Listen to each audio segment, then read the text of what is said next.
Attention! Attention! Can I have your attention, please? It's urgent! Urgent! It's urgent! This is An urgent message From your children! I feel really scared. The environment is kind of just getting torn apart. There's pollution, global warming, and people are just not caring about it. Nature is getting destroyed. I mean, there's a bunch of logging, there's water pollution, there's air pollution. I'm really concerned about fracking because I don't have no good water to drink. Pipelines with gas inside, they can also explode.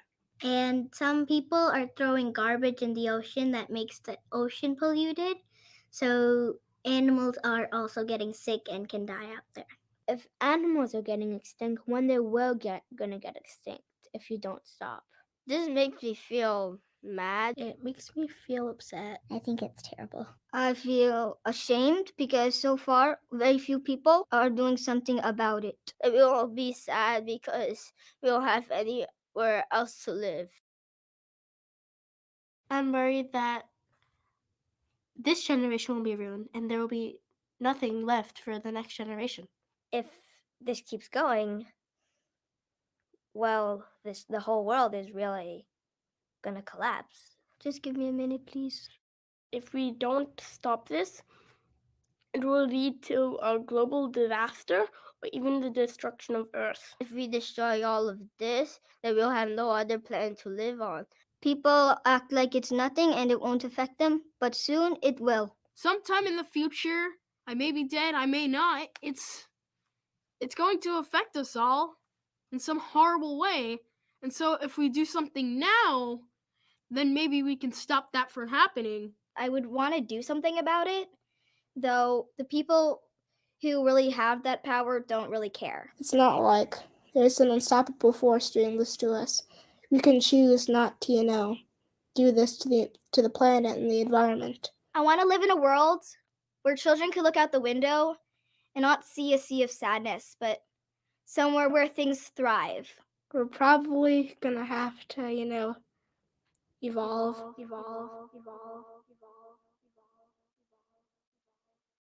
Hey kids! Hey kids, Want to help us get the word out? will you join us? Go to weyourchildren.org WeYourChildren.org. and upload your own video. Upload your own video. Add your voice. Tell your adults how you feel. Tell your adults how you feel. Tell your adults how you feel.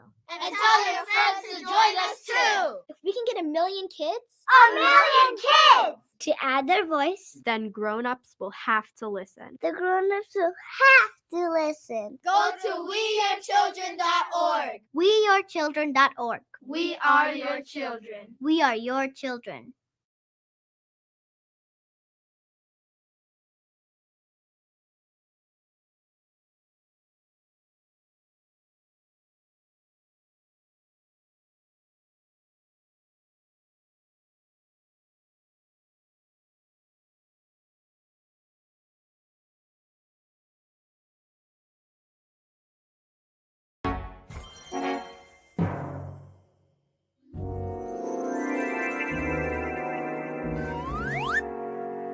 Hello.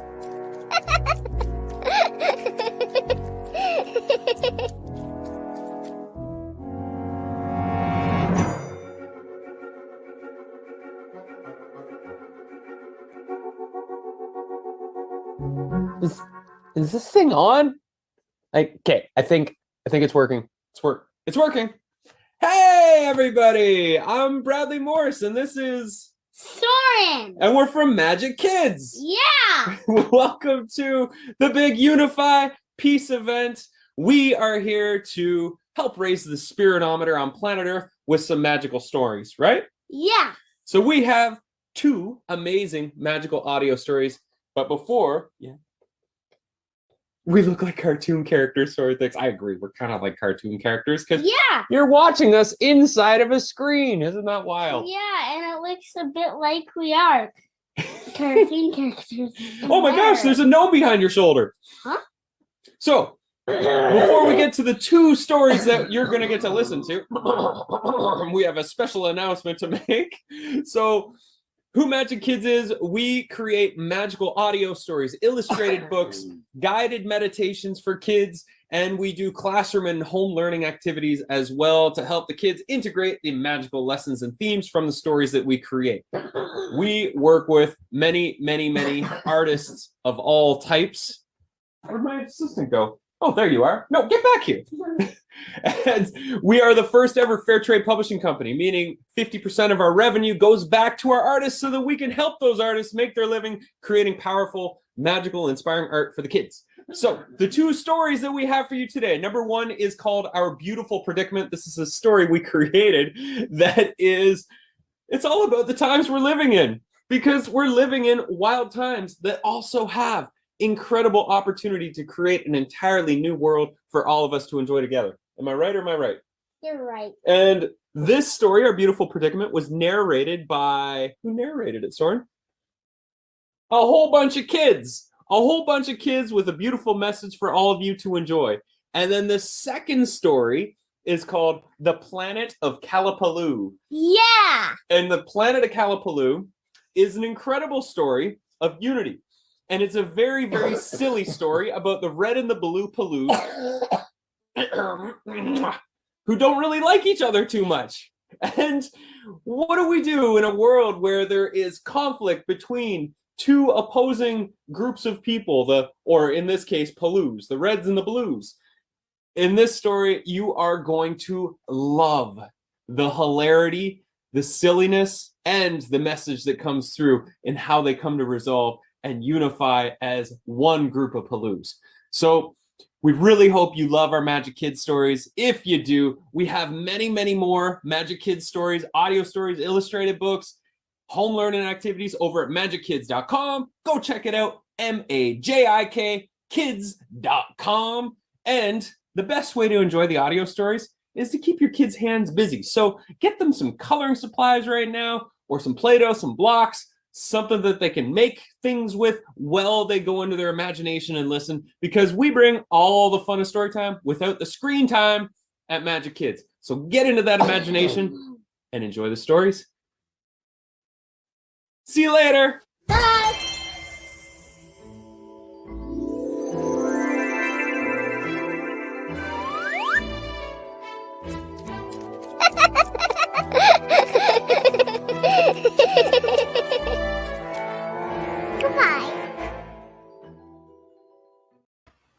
Hello, everybody. I am Debbie G, and I hope you're ready for some magical information about Magic Kids and the wonderful guest I have here, Mr. Bradley Morris. Welcome. Welcome. Thank you so much. Happy to be here. It is so wonderful to have you here, and you are going to get to hear those stories. Just be patient. But first, we thought it would be really exciting to have you here, Bradley, and to answer some questions about these stories and really take a little bit of a deeper dive into how that Magic Kids was created. I personally, for one, am super excited. And those of you that are watching right now, be prepared to feel the magic come alive with you in your life. I promise you. So, Bradley, thank you. Welcome. And let's get going. I'm going to play musical screens and bring you just a little bit bigger. All right. Spotlight's on you. Okay. Hello. Hello. Wow. So how it got started. So my son Soren, he's 6 now. And as a family, we saw the impact screens had on him at a very young age. Like his inability to regulate himself, the emotional outbursts when we would try to shut a show back when he was, 2 and 3 years old. And it was just very clear to us that shows and screen time were not healthy for a young child. And I mean, there's plenty of scientific research that goes to back this up. So we really believe as a family that stories are incredibly important for every single human on planet Earth, and specifically for kids, so that kids can make sense of themselves, the world, and so that they can learn and grow and use their imaginations. And so Soren grew up with audio stories instead of screen time for the most part. And so with the world of audio stories and him and I always making up stories, we were finding that a lot of the audios he was listening to, my main company is called Magic Media, and we've been in the production space for a lot of years using entertainment as a vehicle to teach and transform online. And Soren and I were always writing stories and making up stories on the spot. And some of those stories kept getting retold. And so eventually I wrote them down and we fleshed them out. And the audio stories he was listening to, they were either poorly produced or the messages and values didn't align with our own values that we hold near and dear. And we felt like there was a space missing in the children's entertainment world, specifically in the audio space. And so this is our accidental publishing company. So it's been really fun for me as an artist, as a writer. The part of what makes Magic Kids magical is we're the first ever fair trade publishing company. So in our first 15 audio stories and illustrated books, we've worked with probably about 50 artists, between the voice actors, the musicians that score the music and sound effects. We have over a dozen illustrators we've partnered with so far. We have multiple authors we've worked with on some of the different stories. We have 3 different producers. Like there's been so many individual, incredibly talented artists that are contributing their gifts for the benefit of kids. And that's a part of what makes what we're doing so magical. The audio stories, we wanted to, when creating these stories, we wanted to make them so that they're more exciting for a kid than watching Paw Patrol or a Disney movie, because they activate the kids' imaginations. They've got all sorts of different characters that do the voices for the characters in the stories. We've got amazing scoring and sound effects for the audio. And with our son Soren, what we've always done is we just put something down in front of him before we start the audio story. So we'll give him some blocks, some crafts, coloring supplies, Lego. He has something to do with his hands while he listens, and he is fully engaged in the activity he's doing while his imagination expands and he envisions these worlds. And it's absolutely amazing. Like there's been so many times where it doesn't appear as though he's listening because he's so engaged in what he's coloring or building. And then we stop the story when it's done and we ask him what he learned and what was the story about and who were the characters, what was your favorite part? And he can recall everything. It's like he's fully aware he's building these worlds. And then he comes up to us when he's done and he's like, look what I made. And he's got all of these creations. I feel like, every person needs a nervous system reboot every single day, whether it's meditation, whether it's playing a sport, an activity. And a lot of parents, we're busy and we all need a little bit of space away from our kids. And in our modern world, most of us live in silos where we don't have a village that's surrounding us. And so we say, hey, kid, go sit on the screen so that I can cook some dinner or wash some dishes or just have a piece out for a minute.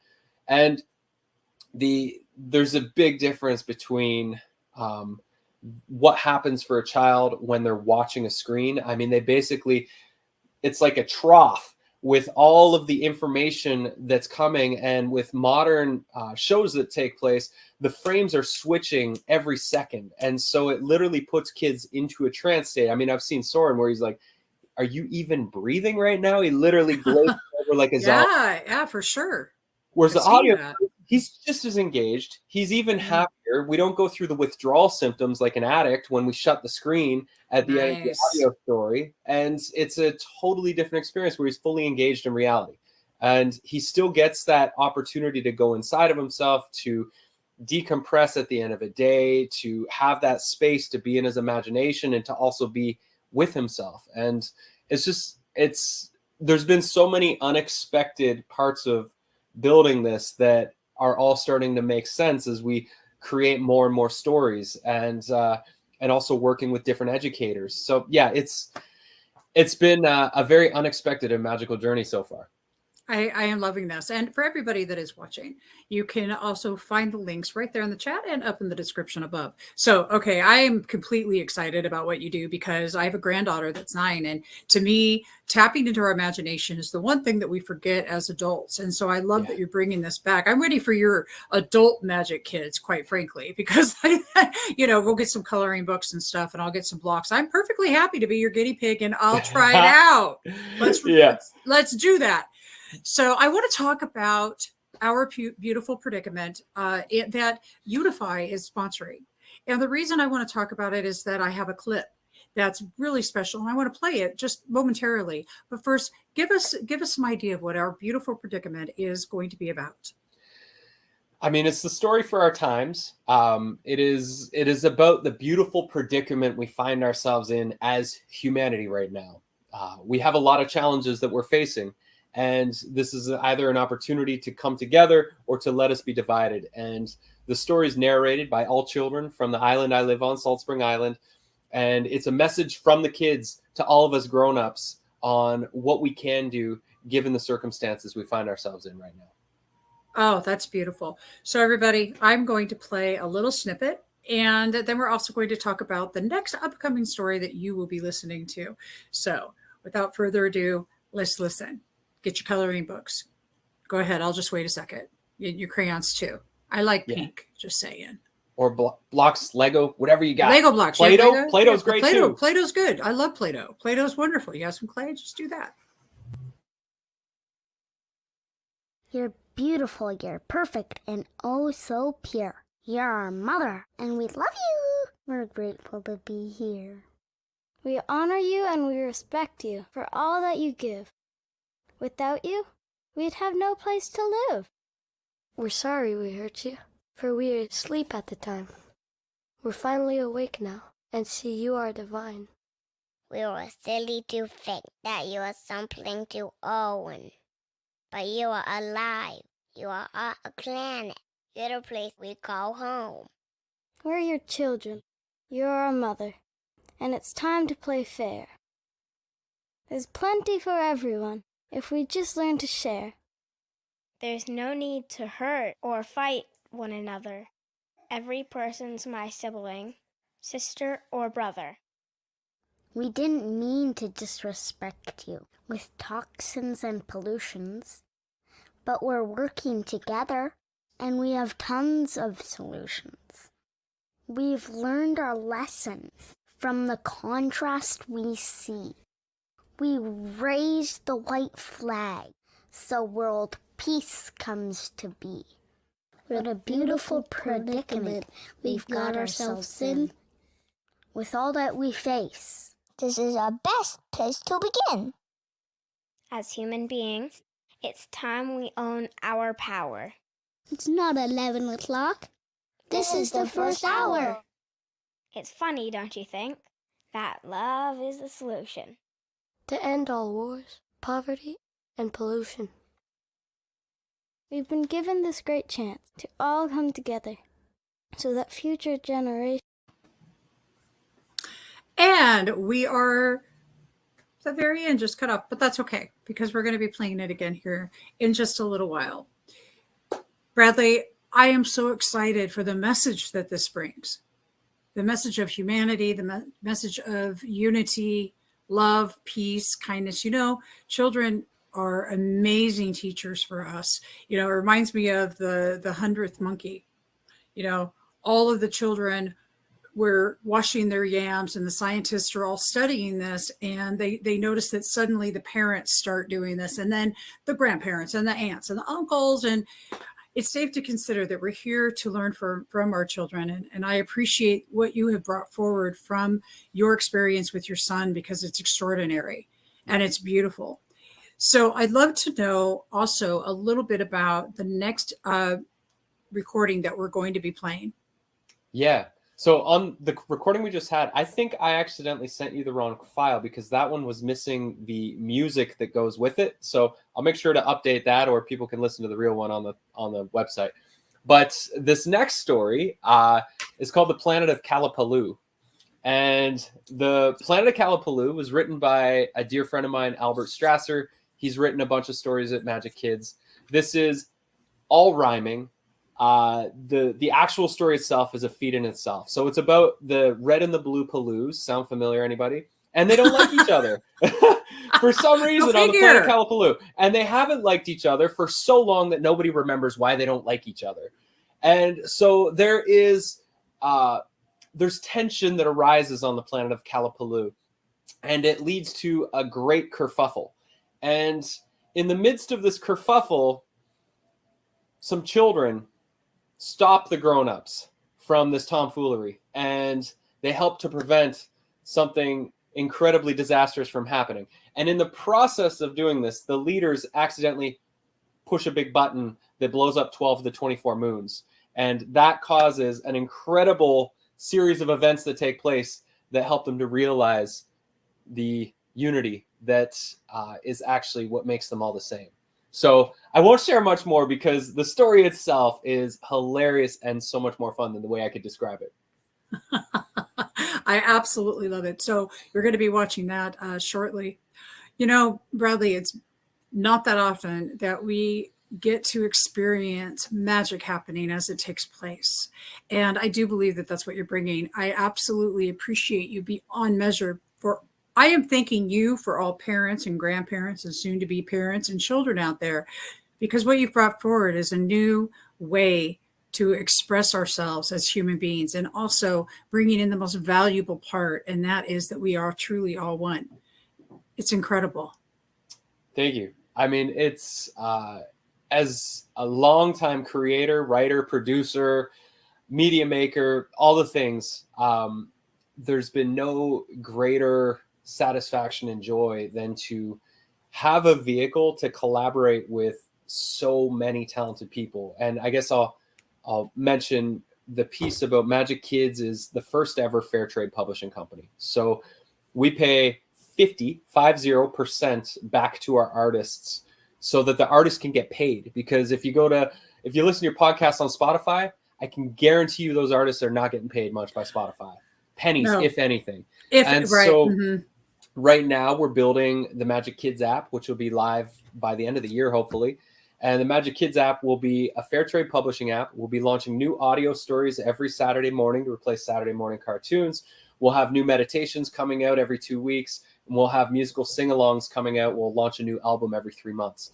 And so with that, the subscription money that families and educators will be paying will be divided up, and 50% will be going to all of our artists, the voice actors, the musicians, the authors, the illustrators, the producers, etc., so that all of those artists can hopefully make enough money to put all of their focus into bringing their greatest gifts forward in devotion to the children.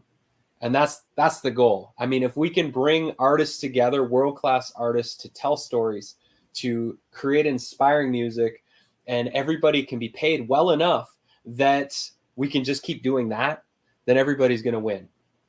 I love that, because it's a win-win-win all the way around. From the consumer, from you to the consumer to the artist, I mean, all of it. Everybody wins. And I think that is extremely exciting. How about you guys watching? Isn't this just one of the most just coolest things in the world? Seriously, I love this.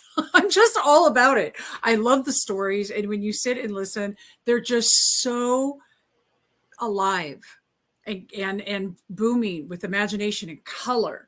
And I'm so glad you're loving it all. I can see these comments. Thank you very much. We love that. So make sure, I love that you're so into all of this. I think that is fantastic.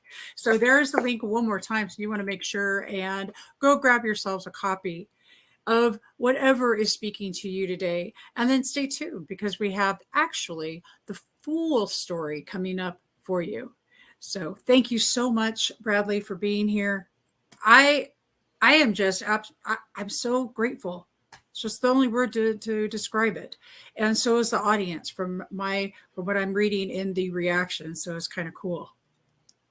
I'm absolutely delighted. And I know there's probably a lot of homeschooling parents out there, parents that are feeling disappointed in the education their kids are getting and the lack of life skills your kids are learning, and possibly looking for more meaningful ways to facilitate adventure and activities with your kids. So for all of you, if you go to magickids.com and then go to our Magic Kids Club page, we have a subscription, and this is like beta 1.0 for what the app is going to offer. But this is a space for educators, parents, homeschoolers, etc. And every single audio story and book that we release an activity book and a coloring book that goes with it, which you get access to in the Magic Kids Club. And those activities, there's 10 to 12 for every story. They're conversation starters. I mean, I absolutely love the experience of listening to the audio stories or reading the books to Soren and then going through the conversation starters and having these incredible conversations to understand how he's perceiving the worlds that we've created together and the characters and their journeys and their transformations. We also each, in the activity books, we have different crafts that you can do for each story. There's guided adventures, there's nature connection, there's art projects. There's so many different things for every single story. Like literally, you could listen to a story and spend the rest of the week doing the guided activities as a part of a classroom or a homeschooling project. And that is for every single story we release. And then we also, inside the Magic Kids Club, we upload all of our kids' meditations. Now, the kids' meditations aren't like the guided meditations you might listen to on Insight Timer. They're imaginative, they're playful, they're using story and game as a way to teach kids how to connect to their breath, how to balance their nervous system, how to calm themselves, how to envision new worlds, how to harness the power of their thoughts when they're experiencing their day-to-day life. So there's a bunch of meditations. We'll be doing more. And for all of you artists out there, for all of you meditation guides out there, for all of you musicians out there, I know there's so many of you. Get in contact with us. Go to the contact page on our website. We're literally building a massive network of artists so that as we release new stories, as we call out for more story submissions, which you can see at the bottom of our website, there's an Illustrate page. We're about to put up a voice acting page and a music page so people can start submitting their art, so that when we launch the app next in December, January, you are ready to go, we are ready to go, and together we can go forward and share all this magic with the kids. Woo! I'm so excited about that. Get it. Woo! I love this. So y'all heard it. Go to the contact us, and if you are interested in being part of this creational process, I just said a word that's not even a word. What the heck? It's word now. It's creational. It's a word. It's word. Word now. Oh, word now. I know what book I want. I want Lovitude. We'll talk about that in a minute. Beautiful. And I just want to honor Unify.org, the sponsor, the official sponsor of our beautiful predicament. Unify is in the book. There's a message in the back of the book from Unify.org. Unify is at the beginning and the end of the story as our official story sponsor. So thank you, Unify, for this collaboration and mutual support of the mission that we're all here to serve. Absolutely. And speaking of Unify, do not miss all the festivities. There are so many things going on. Go to unify.org/peace. Make sure that if you're even just meditating from home, that you put your name in on the map. The map is live and active. We have thousands of people, millions of people all over the world that are actively meditating and joining in this movement for peace on earth. And I believe peace is possible. And in fact, I declare world peace. Hashtag. Or is it hashtag I declare world peace? I don't remember which way it goes. Hashtag I declare world peace. I mean, there you go. Now. Ready, set, go. Bye, everybody. We love you. Ready, set, go. Thanks. Yeah, world peace. Yeah, it's happening. Done. Now what?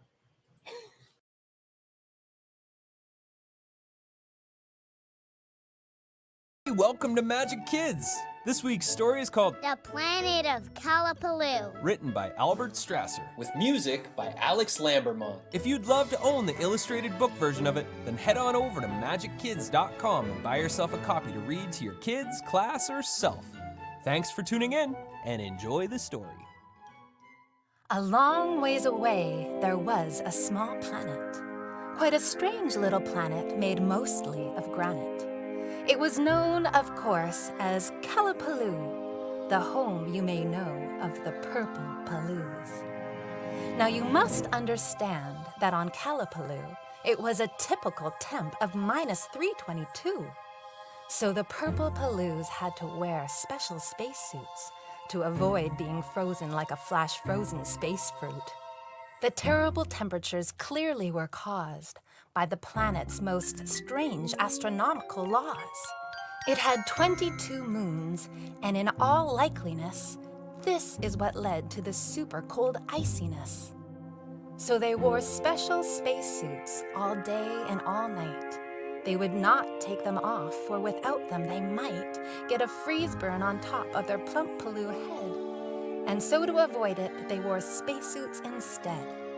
They'd worn these spacesuits for gosh darn so long that they had forgotten that they had spacesuits on. And for this very reason, they'd completely forgot that they were all purple, though they thought they were not. For some of them wore a spacesuit of red, which covered them up from their toes to their head, and some of them wore a spacesuit of blue, so none of them knew they were purple Paloos. And this is, of course, where our story begins. The Paloos wearing spacesuits that they thought were their skins. And so for as long as Red or a Blue could recall, the two had not liked each other. No, not at all. The Reds, of course, had always thought themselves better and would write it on billboards in big bright red letters. Reds are better than Blues! Their leader was seen on the TV each day, aggrandizing Reds. Here's what they'd say. We're braver and bolder and quite cute to boot. Any Blue who thinks different is a loony old toot fruit. If you're worth a darn thing, then you'd better be Red. And phooey on Bluey. You heard what I said. But the strangest thing was, when they were asked why, the leader had little to say, though he'd try. As far as any book that us Reds wrote can tell us, the Blues are the worst. Is there more to discuss? Their egg-headed views back in 1405 were what caused the big flood that we barely survived. So please, no more questions, for I think I've made clear why the Reds are the best, and have been for years. The Blues, you might guess, thought that they were stupendous, and thought that the Reds were just plain horrendous. Their leader was seen on the TV each day, praising the Blues. Here's what they'd say. We are smarter and stronger, and quite a bit cheerier. And clearly the Reds are just plain inferior. If you're Blue, then please listen, for this is what's true. You're simply much better than those darn Red Paloos. But the strangest thing was, when they were asked why, the leader had little to say, though they'd try. Just as Blue children learn in Blue Paloo schools, everyone knows that the Reds are just fools. Their misguided mission back in 1405 was what led to the flood that we barely survived. So please, no more questions, for I think I've made clear why the Blues are the best, and have been for years. All the Reds would tune in and believe what they heard. Whatever their leader said, they'd trust every word. And they knew what the Blue leader said was absurd, so they'd point at the telly and call him a nerd. What a nerd! All the Blues would tune in and knew they were correct to believe their Blue leader, for he'd earned their respect. They just disregarded what the Red leader said because every Blue knew he had chalk in his head. But then came a day when out on a street, a Red Paloo child helped a Blue to their feet. Everyone froze, for all Paloos knew you just do not help other colored Paloos. As you surely might guess, great chaos ensued, as the seams of society became quite unglued. All the Red Paloos panicked, and the Blue ones did too. They ran from their homes to decide what to do. They turned on their tellies and paid their attention to see what would be said of their children's dissension. They needed to know what their leader would say of this tragic event on this most tragic day. Their screens flashed to life to reveal the Blue leader. He looked mighty grim, though also quite eager. Today is the day, the one that we've dreaded. This has been coming, it's where we've been headed. It's clear our traditions now won't be upheld if a Blue Paloo child helps a Red one. Gosh, well, you can't trust a thing that those Red Paloos do. Every last one of them's totally cuckoo. The time has now come that we make a big stand, and fear not, my friends, for I've got a plan. I've weighed all our options, and I've thought it all through for the last 60 seconds. I know what to do. We'll gather our forces and we'll build a big weapon with slingshots that sling 90 fluff balls per second, and blasters that blast with a powerful punch. We'll blast all those Reds from this planet by lunch. All the Blue Paloos cheered from inside their houses and hugged all their kids and kissed all their spouses. Finally, their planet of Kalapaloo would be free from the stink of those darn Red Paloos. But the next thing they knew, on their TVs appeared the Red Paloo leader, who the Reds all revered. It's come, what we feared, and we've got to act fast. The thing we've all dreaded has now come to pass. When a blue Paloo child extends a blue hand to a red Paloo child who is learning to stand, though it may appear innocent, everyone knows this small act of kindness could eventually grow. So I'm sure every red Paloo will understand that we can't let this happen, so I've made a big plan. I've weighed all our options and I've thought it all through for the last 60 seconds. I know what to do. We'll gather our forces and we'll build bigger blasters than our blue Paloo foes, and we'll do it much faster. Our weapon will win and we'll beat those buffoons. By lunch, we'll have blasted those blues to the moons. All the Red Paloos cheered from inside their houses and hugged all their kids and kissed all their spouses. Finally, their planet of Kalapaloo would be free from the stink of those darn blue Paloos. In a flurry of action, all the Reds and the Blues scurried fast from their homes, for they knew what to do. They could trust what their leaders had said on the news. They had faith in their vision, and they valued their views. The Blues began building a big blue bamboozler, a booby-trapped doohickey with laser diffusers. It could fling 50 fluff balls per 0.7 seconds and had at least 43 other big weapons. The Reds began building a Riley Red Roller, a colossal contraption with 16 controllers. It had 94 flingers and 7 big fluffers, not to mention the fact it had 22 mufflers. In no time at all, the machines were assembled, and when they were finished, both strangely resembled a giant winged spider on top of a mop, with a cockpit that sat on the tippy-tip top. They met in the middle. They were proud of their weapons. The battle would start in a matter of seconds. Their flingers were fluffed and their fluff balls were ready. Their blasters were oiled like fresh-tossed spaghetti. In each of the cockpits, the leader prepared. The Red leader taunted, I bet that you're scared. As if we'll blast you to bits. The truth was they were both scared out of their wits. 3. The countdown to battle had started. 2. Everyone was nervous. One Paloo farted. 1. The leaders were ready to push the big button that would turn their foes into mush.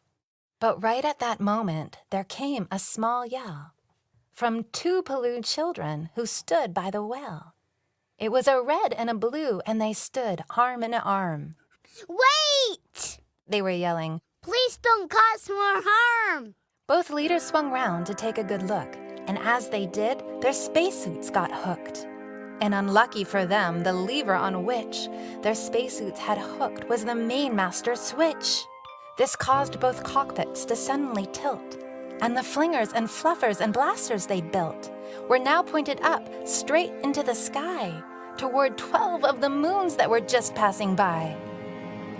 Of course, as this happened, both leaders they slipped, and in their attempts to regain their grip, they hit the big buttons that sat on their dash. They heard a big boom, and they heard a big crash. In a matter of moments, the whole thing had happened. Their weapons had fired, their barrels had blackened. But rather than turning their foes into pie, they'd shot at the moons way up in the sky. Every Paloo, both the Reds and the Blues, stared upward in awe and said nothing but, They watched as the fluff balls and fluffers and blasters all shot through the air just like bullets, but faster. Then, kerblowy, kerpow, kerfuffle-dee-dow! Every Paloo on the ground just said, wow. 6 of the moons had been hit dead on, and in big clouds of space dust, the moons, they were gone. They'd been blasted to cinder, blown right out of sight. The Paloos all looked up. They were all filled with fright.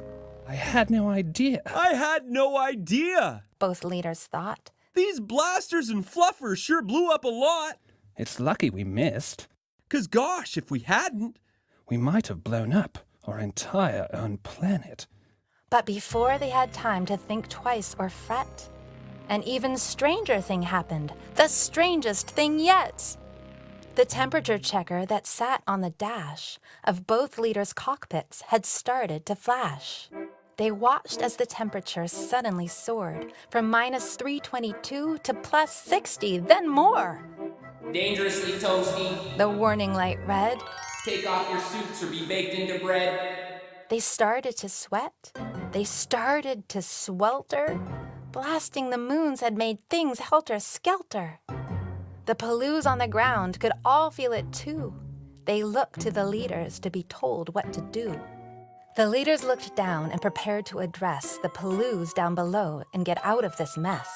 due to, technical difficulties, the red leader began, we have a small problem, but I've got a plan. You've probably noticed, the blue leader cut in, that there seems to be a bit of a warm summer wind. So I've made a plan, and first thing is first. We must remove spacesuits before the heat makes us burst. I don't like to admit it, but the blue leader's right. So, quick, let's begin. The temperature checkers are usually right. So, we'll take off our suits, then continue the fight. Every Paloo was shocked to recall that they had been wearing a spacesuit at all. But they jumped into action as quick as they could. They took off their suits and gosh, it felt good. The warm breeze blew softly on their delicate skin, making all the Paloos crack a wide Paloo grin. And standing there grinning, they all looked around to find that their world had been turned upside down. Where all of the reds and the blues had just been, there was now not a red or a blue to be seen. Instead, what they saw everywhere that they glanced were purple Paloos wearing polka dot underpants. And when they looked down beneath their scant clothes, they saw purple skin from their heads to their toes. For a tremulous moment, a great stillness took hold. Nobody moved, not the young or the old. Not a single Paloo said a single small word. Until wait, was that laughter they heard?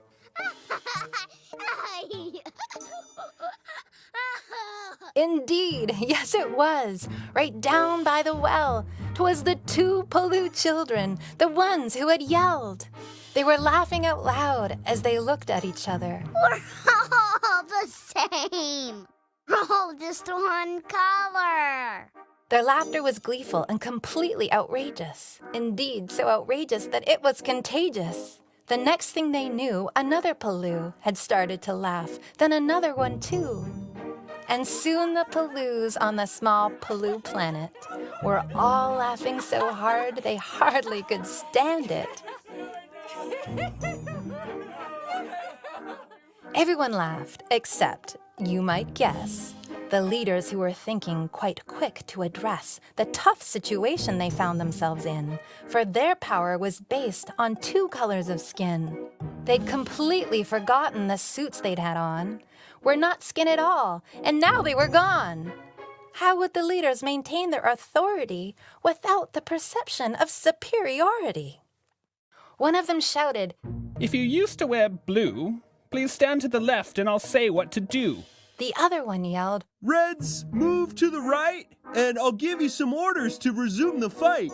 But this just made all the laughter increase. Knowing what they now knew, the fighting could cease. The bickers were based on completely false constructs that led to some rules and an order of conduct. Blues don't help reds, and reds don't help blues. That's what was said and thought to be true. But now that they knew what they suddenly knew, why did it matter who was helping who? The premise that one of their colors was better was now quite as silly as a made-up new letter. It was just an idea, a thought that they'd thunk, and now they all realized that thought had stunk. The leaders saw quickly the battle was finished. Their time had ended, their power diminished. Oh, fine, they both said, and they each cracked a grin. They turned to each other and they both said, You win.